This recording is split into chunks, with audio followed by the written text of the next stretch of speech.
सभी को नमस्कार। आज के इस लेक्चर में 20 जनवरी से लेकर 23 जनवरी तक का न्यूज़पेपर बेस्ड करंट अफेयर्स में डिस्कस करने जा रहा हूं। उसके पहले 70 बीपीएससी पीटी का रिजल्ट कल रात घोषित हो गया है। जिनका हो गया तो ठीक है, अच्छी बात, आप मेंस की तैयारी कीजिए। जिनका नहीं हुआ है उनके लिए थोड़ा सा मेरा ये है कि अभी आपके लिए जो सिचुएशन है वो उतनी अच्छी नहीं है, क्योंकि रिजल्ट जब नहीं आता है तो क्या गुजरती वो खुद पता चलता है। लेकिन हाँ, एक चीज़ हमेशा याद रखिए, अगर आज अंधकार है तो कभी ना कभी प्रकाश आएगा, ठीक ना। तो वही हिम्मत नहीं हारना है। और ये एग्ज़ाम का नेचर ही ऐसा होता है कि कभी आप पीटी में फेल हो जाते हैं, कभी मेंस में, कभी इंटरव्यू में फेल हो जाते हैं। तो थोड़ा सा आपको पेशेंस रखना पड़ेगा, धैर्य रखना पड़ेगा। 5-6 दिन गैप लेके फिर से एक बार हिम्मत किसी तरह करके आगे बढ़ने का कोशिश कीजिए। और एक चीज़ हमेशा ध्यान रखिए, सब कुछ बीपीएससी या यूपीएससी ही नहीं है, जीवन में और भी बहुत कुछ है। ये हमेशा आप ये लाइन ध्यान में रखेंगे, ठीक ना। बाकी 5-6 दिन गैप ले लीजिए आराम से, उसके बाद स्टार्ट कीजिएगा जो भी अपकमिंग एग्ज़ाम उसको ध्यान में रखते हुए, ठीक ना। अपनी रणनीति आप तय कर सकते हैं, ठीक। बाकी जिनका मेंस हो गया है, अब उनके लिए क्या है कि अभी आपके पास मोटा मोटी 90 दिन का समय है। और इस 90 दिन के समय में जो है ना, आप मेंस को अच्छे ढंग से कर सकते हैं। खास करके जीएस पेपर फर्स्ट और जीएस और ऐसे तो मेनली जो फोकस एरिया आप रखिए, करेंट अफेयर्स आप डेली पढ़िए मेंस के पॉइंट ऑफ व्यू से। डीआई एक डेली बनाइए और निबंध अल्टरनेट डे पे लिखिए। अगर आज लिखे हैं तो कल छोड़ के परसों लिखिए। ये मेन आप इतना चीज़ कीजिए, चीज़ें आपका बेहतर हो। बाकी जो भी हिस्ट्री का है या पॉलिटी, उसका प्रीवियस ईयर क्वेश्चन एक बार एनालिसिस कीजिएगा, आखिर मेंस में क्वेश्चन कहाँ से पूछा है। और जितने भी पीवाईक्यू हैं उसका कोशिश कीजिए एक आप सिनॉप्सिस तैयार कर लीजिएगा। अगर मान लीजिए कि क्वेश्चन है कि फंडामेंटल राइट कितने प्रकार का है और आर्टिकल 21 का विस्तार कहाँ तक हुआ है, तो आप सिनॉप्सिस में कि हाँ आप भूमिका में क्या लिखेंगे 2-3 लाइन वो तैयार कर लीजिए। बाकी टाइप्स में ऐसे फ्लो चार्ट में बना लीजिए। बाकी तक सब कुछ आप सिनॉप्सिस तैयार कर लीजिए, बहुत लंबा लिखना जरूरत नहीं है, ठीक ना। सिनॉप्सिस तैयार करके रख ले, उसको मल्टीपल्स टाइम आप रिवाइज कीजिए। बाकी नए जितने भी टॉपिक है, नए क्वेश्चन है, उसका टेस्ट दीजिए, डेटाफेटिंग प्रैक्टिस कीजिए। ये सब आप करेंगे तो आपका चीज़ें बेहतर होगा। बाकी इस यूट्यूब चैनल पे आपको एक तो न्यूज़पेपर बेस्ड में करंट अफेयर्स अल्टरनेट 2-3 दिन में बता ही रहा हूँ, उसको आप अच्छे से फॉलो करेंगे। आज से अगर 3 मंथ के बाद जितना भी मेरा लेक्चर यूट्यूब पर आएगा न्यूज़पेपर बेस्ड करंट अफेयर, आप देखेंगे कि मैक्सिमम क्वेश्चन आपको मेंस में उसी के आसपास रहेगा, उसी में से रहेगा। बाकी आपका डीआई अल्टरनेट डे पे भी मैं प्रैक्टिस यूट्यूब पर शुरू कर दिया हूँ, 3-4 लेक्चर आ चुका है, उसको भी आप प्रैक्टिस कर सकते हैं। बाकी अगर लगता है कि नहीं कि और कुछ अगर आपको नीड है तो मेंटरशिप बैच जो है ना, बीपीएससी पीटी रिजल्ट के बाद एक अभ्यास 1.0 बैच में शुरू किया था 8 जनवरी से। उसमें लगभग 90 बच्चे इनरोल थे। उसके पहले मैं पीटी के पहले ऑलरेडी 70 के लिए मेरा 10 बैच चल रहा था मेंस का, तो वो तो बच्चे हैं ही। बाकी 25 जनवरी जो है ना, कल से जो है ना नया बैच जो है ना अभ्यास 2.0 शुरू कर रहे हैं। अभ्यास 2.0 का मैं यहाँ नोटिफिकेशन डाला हूँ यहाँ पे आपका टेलीग्राम पे, ठीक ना, ये स्पेशल फाइटर्स पे। तो 25 जनवरी से स्टार्ट करेंगे और इसमें हम लोग पॉलिटिक्स सेक्शन शुरू करेंगे, ठीक है। डे बाय डे प्लान आज रात तक इस बैच का अभ्यास 2.0 का मिल जाएगा। बाकी का जिनको इनरोल होना है आप इस नंबर पे कॉल करके विशेष जानकारी ले सकते हैं। इसका फीस जो है ना 2500 रुपये रखा है। 90 दिन का ये मोटा मोटी आपका प्रोग्राम है, जिसमें कि जीएस पेपर पूरा और निबंध का पूरा आपका इसमें जो है ना सब कुछ तैयारी किया जाएगा। विशेष जानकारी के लिए आप इस पर एक बार कॉल कर सकते हैं। अब आइए आज का जो लेक्चर है, इसमें पहली बार मैं क्या कर रहा हूँ, निबंध भी इंक्लूड कर रहा हूँ। जैसे कि ये सब जो निबंध का टॉपिक आपको दिख रहा होगा, ये सब न्यूज़पेपर में ही आता है, ठीक है। जैसे कि एक था यहाँ पे, परिणाम सदैव प्रयास के अनुपात में ही प्राप्त होता है, एक तो ये है। दूसरा है कि आचरण व्यक्तित्व का प्रतिबिंब होता है। एक और था जो बीत गई सो बात गई। ये 3 निबंध का है। बाकी आज के इस पेपर में मैं विकसित भारत के रिगार्डिंग एक आर्टिकल आया था यहाँ पे, फील्ड ऑफ विकसित भारत। हालांकि इसमें इस एडिटोरियल में मेनली एग्रीकल्चर पे फोकस किया गया कि एग्रीकल्चर में क्या क्या हम करें कि एक विकसित भारत बन सकता है। इसको भी डिस्कस हम करेंगे। ओवरऑल विकसित भारत क्या है उसको भी करेंगे, ठीक है ना। फिर नेक्स्ट इसमें एक टॉपिक में लिया हूँ आपका ये ग्लोबल टेररिज्म, वैश्विक आतंकवाद। हालांकि मैं टेलीग्राम में शेयर किया था, तो उस क्या है उसको देखेंगे। इसका भी एक आर्टिकल आया हुआ है। देन फिर जो है ना बिहार में जो फिशरी या मत्स्य पालन के रिगार्डिंग भी एक आर्टिकल न्यूज़पेपर में आया, उसको भी देखेंगे इसमें क्या क्या चीज़ें हैं।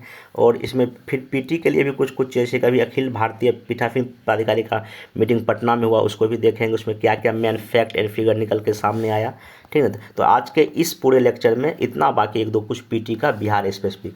तो फिर से मैं बोलना चाहता हूँ जो नए हमारे इस यूट्यूब पर हैं, तो बिहार न्यूज़पेपर जो भी है या नेशनल इंटरनेशनल न्यूज़पेपर जो भी आता है, ये मेरा लेक्चर अल्टरनेट 2-3 दिन पे आता है, जिसमें कि मैं मेंस, एसए और पीटी तीनों चीज़ कवर करूंगा। जिनको 70 देना है मेंस, जिनको 71 पीटी देना है, आराम से आप इस वीडियो को देख लीजिए। उसके साथ ही मैं ये भी सलाह है कि आप इसका शॉर्ट में नोट्स भी बना लीजिए, अगर आपके पास है कॉपी ले लीजिए, क्योंकि ये वीडियो लगातार मेरी आती रहेगी। चौथा या पाँचवां लेक्चर है जनवरी से लेकर अभी तक, एक जब इसमें शुरू किया ये मैं चौथा या पाँचवां वीडियो है, तो ये मिलता रहेगा। तो आप इसका नोट्स ही तैयार कर लें और जब एग्जाम देंगे तो आपको बहुत ही फ़ायदा होगा। चलिए, तो यहाँ पे देखिए जो निबंध है, जिसे कि आप समझ सकते हैं कि रिजल्ट हमेशा जो है ना आपको ना जिस अनुपात में आप प्रयास करेंगे उसी में प्राप्त होगा, मतलब कि आपके मेहनत पे डिपेंड करता है। आप इस ऐसे को कई एरिया में, आप चाहे थॉमस एल्वा एडिसन के बल्ब का लेकर कितना बार उन्होंने प्रयास किया, अंतिम उन्होंने सफलता, अगर एक बार वो सफल अगर होते, अगर छोड़ देते तो वो फिर तो उतना प्राप्त कर नहीं पाते। महात्मा गांधी जी का ही देखिए, लगातार संघर्ष विराम संघर्ष का लगातार उनका चला आंदोलन ब्रिटिश को यहाँ से भगाने के लिए, तो ऊपर पार हमको आज़ादी मिली। तो कहने मतलब ये है कि आप किसी भी एरिया में इसको पुट करके आराम से क्या कर सकते हैं, लिख सकते हैं। दूसरा देखिए, behaviour is the reflection of the, कि आपका आचरण ही व्यक्तित्व का क्या होता है, प्रतिबिंब। आप कैसा बिहेव करते हैं, ठीक ना, किस तरीके से लोगों के सामने पेश आते हैं, वही आप कैसे कर। भारत अगर देखा जाए हमेशा शांति प्रिय देश रहा है। तो मेरा जो है ना हमारे देश का जो है ना एक पूरा दुनिया में कि भाई विश्व गुरु था, तो वही है। अगर कोई हिंसक देश है, हमेशा वो आतंकवादी घटनाओं को बढ़ावा देता है ऐसे, तो उसका उतना बेहतर नहीं है। आप पाकिस्तान एग्जाम्पल ले सकते हैं, तो इसको यहाँ से भी लिंक कर सकते हैं, ठीक ना। महात्मा गांधी, विवेकानंद का व्यक्तित्व देखिए, मदर टेरेसा का व्यक्तित्व देखिए, करुणा से भरा हुआ व्यक्तित्व, पूरा दुनिया उनका नाम लेता है, ठीक ना। रविन्द्रनाथ टैगोर जी हमेशा मानवतावाद की बात करते थे। तो आचरण जो आपका बिहेव जो है ना आपके पूरे व्यक्तित्व को क्या करता है, डिफाइड करता है। तो आप इसको भी कई तरह के ऐसे लिख सकते हैं। हालांकि मैं इन सब का अलग से जब ऐसे लोगों डिस्कस करूंगा, कैसे भूमिका, कैसे बॉडी पार्ट के फिर निष्कर्ष, या इसका मैं रेफर भी अपने टेलीग्राम पे शेयर कर दूंगा। बाकी एक अभी आया था ये भी, जो बीत गई सो बात गई। जैसे कभी आप जो जब ऑस्ट्रेलिया में जब इंडिया क्रिकेट खेलने गई थी टेस्ट, तो वहाँ टेस्ट में सीरीज हार के आई है, तो उसी में एक आर्टिकल आया था कि जो बीत गई सो बात गई, मतलब जो अब आप हार गए हैं तब उसको छोड़िए, आप भविष्य की ओर देखिए। मतलब कि हमको आप आगे की सोचिए। जो बीत भविष्य, पास्ट पर क्यों चिंता करना, वर्तमान पर चिंता कीजिए। जो बीत गया, आप भविष्य, आप अपने वर्तमान पर देखिए, फोकस कीजिए, प्लान तैयार कीजिए, क्या कमी रहेगा उस पर फोकस कीजिए। तो यहाँ से ये बिहार स्पेसिफिक ऐसे मिस्टर से आपका आ सकता है, ठीक है। चलिए, तो इसको मैं डिटेल में डिस्कस करूँगा, हाँ, लेकिन अगर आप लोग कोशिश करें इसको तीनों ऐसों को लिखने का, बाकी मैं इसका अलग सिलेक्शन लूँगा। चलिए, आप जीएस पेपर फर्स्ट और सेकंड की बात करते हैं। देखिए, टॉपिक है विकसित भारत। 2047 तक इंडिया का लक्ष्य है कि हमको क्या बनना है, विकसित भारत बनना है। ये क्वेश्चन जीएस पेपर फर्स्ट में भी आ सकता है, 2 में भी आ सकता है और निबंध में भी आ सकता है कि विकसित भारत एट 2047। आपको यही टॉपिक दे देगा जीएस में, निबंध में भी दे देगा, तो आपको लिखना पड़ेगा, ठीक है। चलिए, तो यहाँ देखिए, जब इस आप पूरे आर्टिकल को पढ़ेंगे तो इसमें सिंपल ये कहा गया है, 7 ऐसी चीज़ें हैं अगर हम एडॉप्ट करेंगे इंडियन एग्रीकल्चर में, तो भारतीय कृषि विकसित भारत की दिशा में बेहतर कर सकती है। जैसे कि इसमें पहला है, इस आर्टिकल में लिखा गया है, हमको यूज ऑफ आर्टिफिशियल इंटेलिजेंट करना चाहिए किसमें, एग्रीकल्चर के फील्ड में, ठीक ना। हमको रीजनरेटिव फार्मिंग प्रैक्टिस करना, जैसे कि आपका ऑर्गेनिक फार्मिंग हो गया, और इस तरह के फार्मिंग पर हमको ध्यान देना चाहिए, ठीक ना। कृषि में ऑटोमेशन, मतलब कि चाहे जैसे कुछ मशीन का, ऑटोमेटिक मशीन का हमको प्रयोग करना, जैसे अमेरिका या अदर यूरोपीय कंट्री करती है, ठीक ना। कृषि में हमको डिजिटल का बढ़ावा देना पड़ेगा, चाहे किसानों को कोई अगर सब्सिडी की बात हो जाए या अदर कुछ भी चीज़ें हो जाए, अगर जब मौसम कैसा है नहीं है, उसमें हमको डिजिटल पर फोकस करना चाहिए। बाकी कृषि क्षेत्र में छोटे छोटे स्टार्टअप को बढ़ावा देना चाहिए, जो कि कृषि के वो चीज़ें बना सके, ठीक ना। उसके बाद इनमें कहा गया कि हमको क्लाइमेट स्मार्ट फार्मिंग करनी पड़ेगी, क्योंकि आपको पता है जैसे क्लाइमेट चेंज हो रहा है, जलवायु परिवर्तन हो रहा है, ठीक ना।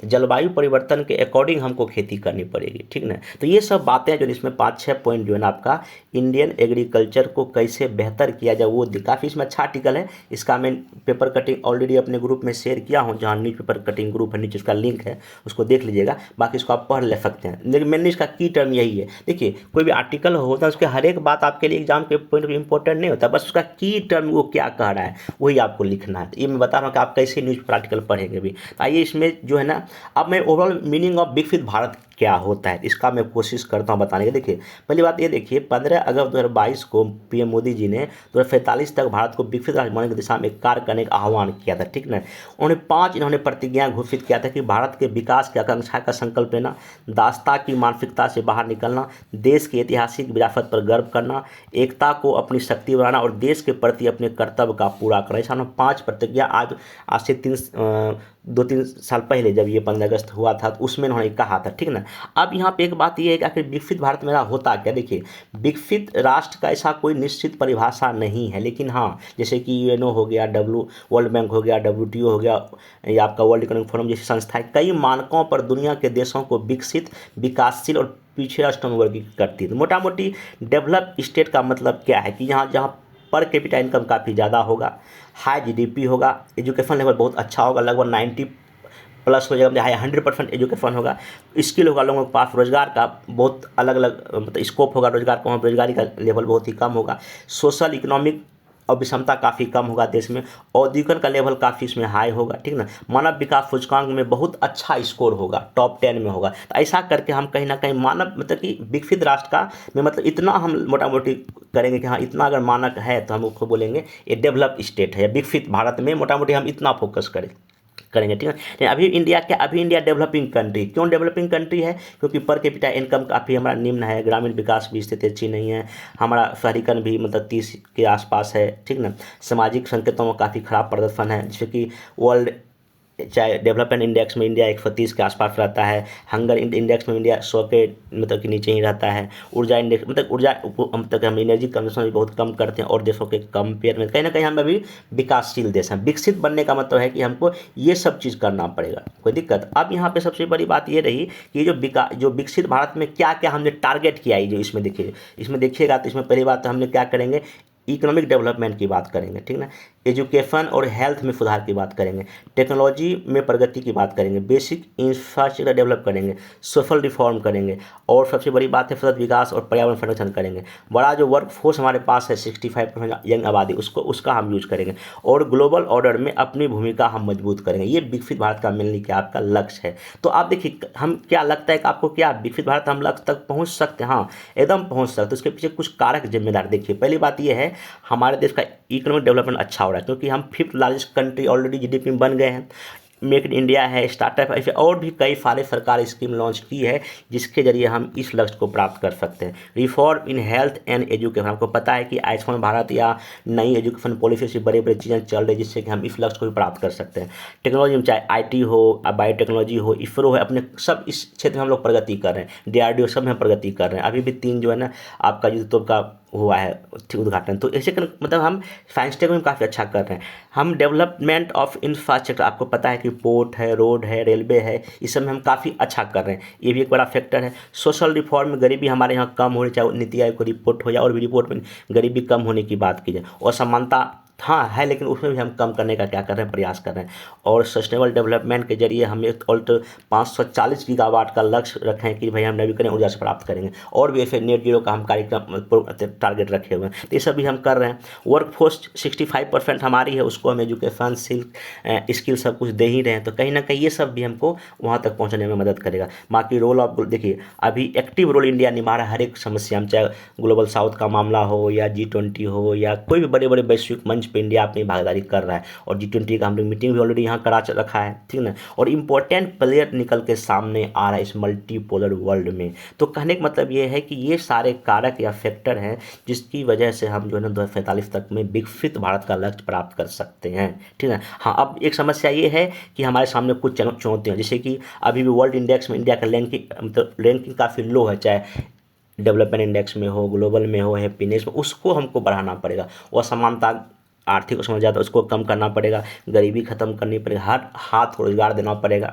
आंतरिक समस्या जैसे नस्लवाद है इसको खत्म करना पड़ेगा, क्षेत्रवाद इसको खत्म करना पड़ेगा, केंद्र सम विवाद है उसको खत्म करना पड़ेगा। तो ये सब कुछ हमारा लोकतंत्र में कुछ कमियां हैं, जैसे कि अभी भी आपराधिक किस्म के लोग राजनीति में आ जा रहे हैं, वोटिंग परसेंटेज बढ़ाना पड़ेगा। ये कई चीज़ें करके जो हम एक चुनौतियाँ हैं इसको ख़त्म करके हम विकसित भारत की ओर जो आराम से अपना कदम आगे बढ़ा सकते हैं। अब एक मेंस क्वेश्चन प्रैक्टिस कर लीजिए, देख लीजिए यहाँ पे विकसित भारत का अर्थ का क्या मतलब है। व्हाट डज द टर्म विकसित Bharat indicate, discuss the road map for India pursuit for this of Bharat, विकसित भारत मतलब भारत के विकसित भारत के लक्ष्य के रोड मैप पर चर्चा कर। आप इसको क्वेश्चन जो है ना आप इसका लॉन्ग लिखिएगा 38 नंबर का, ठीक है। चलिए अब इसमें इसका मैं ज़्यादा डिस्कस नहीं करूँगा, ग्लोबल टेररिज्म आप खुद लोग कीजिएगा। देखिए इसमें ये आर्टिकल आया था कि इस आर्टिकल का देखिए मेन थीम यही कह रहा है कि need for the unified global strategy against terrorism. इनमें मेन जो थीम आर्टिकल का देखिए क्या मेन पॉइंट क्या की टर्म क्या निकल के सामने आता है।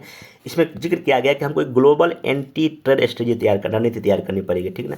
मल्टी लेयर अप्रोच अपनाना पड़ेगा हर एक देशों को, जहाँ आतंकवाद है उसको ख़त्म करने के लिए हमको सारे देशों को एक मंच पे आना पड़ेगा। और इंडिया इसमें G20 के माध्यम से, क्वाड के माध्यम से, शंघाई सहयोग संगठन की मदद से या इंटरपोल की मदद से इंडिया आतंकवाद को ख़त्म करने का प्रयास कर रही है। और देखिए एक चीज़ और इसमें कहा गया कि जो सोशियो इकोनॉमिक जो असमानता पूरी दुनिया में है, चाहे एशिया में हो अफ्रीका में, वो भी कहीं ना कहीं आतंकवाद को बढ़ावा देने में एक काम करता है। इसलिए हमको जो यूएनओ का SDG गोल है उसको हमको अच्छे से इंप्लीमेंट करना पड़ेगा ताकि ये जो सामाजिक आर्थिक असमानता क्या हो सके, खत्म हो सके। तो अब देखिए आतंकवाद को लेकर इतना इसमें मेन की टर्म है। अब ये क्वेश्चन 63 में भी पूछा था कि अंतर्राष्ट्रीय आतंकवाद स्पष्ट कीजिए। आज अंतर्राष्ट्रीय समुदाय किस प्रकार आतंकवाद को खतरे की समाप्ति के लिए प्रयास कर रही है, यूएनओ का क्या इसमें योगदान है। तो अब इसमें देखिए सिंपल अंतर्राष्ट्रीय आतंकवाद क्या, इसका कोई अभी एक फिक्स डेफिनेशन नहीं है, चाहे यूएनओ या किसी ने नहीं। हाँ, लेकिन जहाँ हिंसक घटनाएं हो, जहाँ आम लोगों की काफ़ी क्षति हो, जहाँ मानवता खत्म हो जाए, ऐसी आतंकवादी घटनाएं जिसमें कि मासूम की मृत्यु हो जाए, इसको कहीं ना कहीं हम आतंकवादी घटना में रखते हैं। अमेरिका में भी हुआ था कुछ दिन पहले, ठीक है। तो आप यहाँ इसमें इस आर्टिकल को क्या लिखेंगे, सबसे पहले इंटरनेशनल टेररिज्म क्या होता है उसको डिफाइन करेंगे 50-60 बनम, ठीक ना। फिर एग्जाम्पल देंगे हाल फिलहाल की घटना, चाहे इंडिया में आतंकवादी अटैक हुआ या पूरी दुनिया में जहाँ जाओ वो कर देंगे।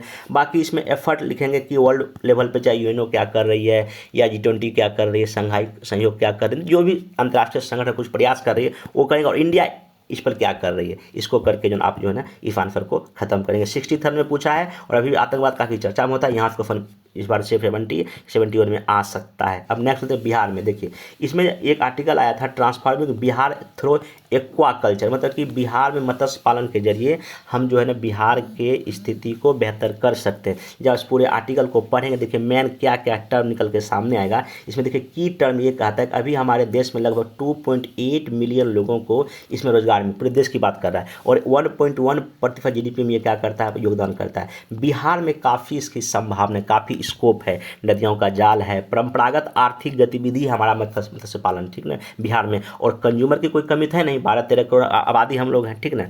और अभी हमारे यहाँ प्रोडक्शन बिहार में जो है ना 0.6 मिलियन से बढ़ के अभी जो है ना 0.85 मिलियन हो गया, मतलब 40% की बढ़ोतरी मछली उत्पादन हुआ है बिहार में पिछले 5-6 वर्षों में, ठीक ना। लेकिन चैलेंजेस क्या हमारे बिहार में कि shortage of equality fish seed, मतलब कि मछली का जो बीज होता है अच्छी क्वालिटी की, उसमें काफ़ी कमी है। तो ये इसमें लिखा गया। अब देखिए बिहार के लिए क्या इंपॉर्टेंस है, ये देखिए पहली बात तो फूड सिक्योरिटी हमारे लिए प्रोवाइड करेगा और रोजगार भी प्रोवाइड करेगा, ये कर सकते हैं। अब सरकार के कुछ प्रयास कि हाँ अच्छे सीड क्वालिटी का सीड, मतलब सरकार कोशिश कर रही है, बाकी सब्सिडी प्रदान कर रही है, मछली पालन के लिए अलग अलग एरिया फिर विकसित कर रही है। तो ये सरकार अपना क्या कर रही है, प्रयास कर रही है। तो अगर क्वेश्चन इसमें ये आ जाएगा कि शॉर्ट में कि बिहार में मत्स्य पालन की संभावना, उसके इंपॉर्टेंस और चुनौतियों की चर्चा करें, इसको शॉर्ट में आप लोग आंसर क्या कर सकते हैं, लिख सकते हैं। देखिए ये चीज़ें, देखिए ये सब ऐसा आर्टिकल जो कि मेंस एग्जाम आपको काम देगा, मैं उसी चीज़ को सिलेक्ट करके आपको बताने का कोशिश कर रहा हूँ। अब देखिए बिहार में एक चीज़ हुआ अभी कि अखिल भारतीय पीठासीन प्राधिकरण के समय 85 नंबर का हुआ, ठीक ना। इसमें विधानसभा के सेंट्रल हॉल में हुआ पटना में, 43 साल बाद बिहार में ऐसा सम्मेलन हुआ, ठीक ना। 2 दिवसीय हुआ, all India president officer conference हुआ। देखिए इसमें मेन जो फैक्ट निकल के सामने या मेंस के पॉइंट ऑफ व्यू से, इसमें पहला बात क्या कहा गया, विधायी संस्थाएं जितनी भी उसमें बाधा रहित चर्चा होनी चाहिए। जैसे कि जो भी संसद है या राज्यसभा, लोकसभा या विधानसभा है, वहाँ जो भी मीटिंग सेशन होता है उसमें एक हेल्दी डिस्कशन होनी चाहिए, इस पर बात की गई, ठीक ना। संवैधानिक मूल्यों का प्रसार पूरे देश में करना चाहिए, यहाँ पर चर्चा हुआ। और AI हो गया, अदर डिजिटल टेक्नोलॉजी को अपनाना पड़ेगा हमको देश को डेवलप करने में, ऐसी बात यहाँ की गई। फिर ये कहा गया कि राज्य जो विधानमंडल है उसको भी और कई तरह के अधिकार दिए जाए, ऐसा इसमें चर्चा में रखा गया। और केंद्र राज्य संबंध को मजबूत किया जाए, इसमें मेन बात कहा गया। और इसमें जैसे कि और भी जो बड़े बड़े जो इसमें सभापति राज्यसभा उपसभापति आए थे, लोकसभा अध्यक्ष आए थे, सब ने अच्छी अच्छी बातें कही। उसमें कुछ बात जो आपको एग्जाम में पूछा जा सकता है। इसमें एक इम्पोर्टेंट लाइन है कि हमारा संविधान हमारे प्राचीन मूल्यों को क्या करता है, प्रतिबंधित करता है। ये हमारे आदर्शों, सपनों और उद्देश्यों का प्रतीक है। ऐसे मेंस में बना काफ़ी क्वेश्चन पूछा जा सकता है। एक इसमें और एक कहा गया जो पीठासीन पदाधिकारी जो होते हैं वो लोकतांत्रिक संस्थाओं की प्रतिष्ठा के संरक्षक होते हैं। जो भी लोकसभा के अध्यक्ष हैं, विधानसभा के अध्यक्ष हैं, वो जो है ना, जो भी डेमोक्रेटिक इंस्टीट्यूट है उसके प्रतिष्ठा के संरक्षक, इसलिए उनको अच्छे से अपने कर्तव्य का निर्वहन करना चाहिए, ठीक ना। बाकी जो लोकसभा के अध्यक्ष ओम प्रकाश बिरला जी, उन्होंने कहा था कि political party to decide an internal code of members behaviour in the, मतलब कि जो भी पार्टी इंटरनल ऐसा कोड तैयार करे कि ओम बिरला जी ने कहा था कि जो भी मर्यादा उसको अच्छी से बिहेव अच्छा से वो संसद में या लोकसभा या कहीं भी कर सके, ठीक ना। और पार्लियामेंट्री स्टैंडिंग कमेटी का रोल जो काफ़ी बढ़ गया, क्योंकि देखिए संसद का सत्र हमेशा नहीं चलता है, 3 बार साल में बैठती है, तो अब पार्लियामेंट्री कमेटी का ही तो रोल मेनली हो जाता है। इसके रोल को बढ़ाने की बात की गई थी। यहाँ से क्वेश्चन भी यूपीएससी एक बार पूछ चुका है। और इस मीटिंग का थीम देख लीजिए क्या था, 75th anniversary of constitutional contribution of parliament and state legislative body in standing constitutional value. ये आप ध्यान रखिएगा, पीटी में आपको ऐसा करके पूछा जा सकता है।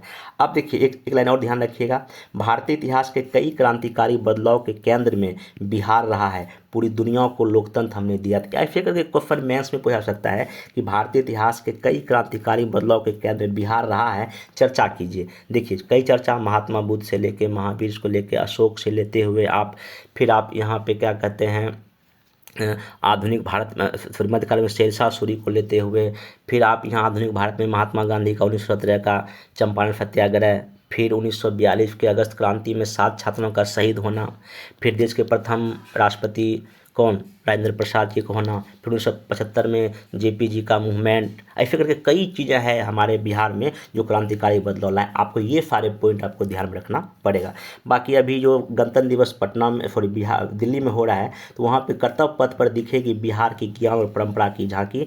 इसमें इस बार हम लोग झांकी में शांति का संदेश भगवान बुद्ध को दिखाया गया था। अब महात्मा बुद्ध इंपॉर्टेंट हो गया 70 के लिए, 71 बीपीएससी पीटी सब के लिए, ठीक है। इसको आप देखें, बाकी इसका मैं अलग डिटेल में लेक्चर लूँगा महात्मा बुद्ध के बारे में, उनका पूरा फिलोसफी क्या है। बाकी 5 दिनों तक मनेगा बिहार दिवस। इस बार का देखिए थीम क्या है, विकसित बिहार, फिर उन्नत बिहार, विकसित बिहार रखा गया, ये खाली ध्यान है। बाकी अभी मार्च आने में है, अगले समय है, तो इसको आगे हम इसमें देखते रहेंगे, ठीक है। ये आपका मोटा मोटी था, तो इसको इतना आज के लेक्चर में इतना ही। बाकी आप आराम से तैयारी कीजिए, ठीक है। और मैं सूचना दे दूं, 70 बीपीएससी मेंस बैच तो 25 जनवरी से नया अभ्यास 2.0 शुरू हो रहा है। अब 71 बैच जो है पीटी का मेंस जो है ना, वो आपका जो है 30 जनवरी को लॉन्च होगा, 30 जनवरी को हम लोग करेंगे, ठीक है। उसका भी डे बाय डे प्लान आपको मिल जाएगा 2-3 दिन में। बाकी 70 बीपीएससी जो अभ्यास 2.0 है, जो 25 जनवरी से हम लोग शुरू कर रहे हैं, उसका भी आपको आज डे बाय डे प्लान उसका मिल जाएगा। बाकी नीचे दिए गए नंबर पर फिर जानकारी आप कॉल कर सकते हैं। अब मिलते हैं नेक्स्ट वीडियो में, थैंक यू।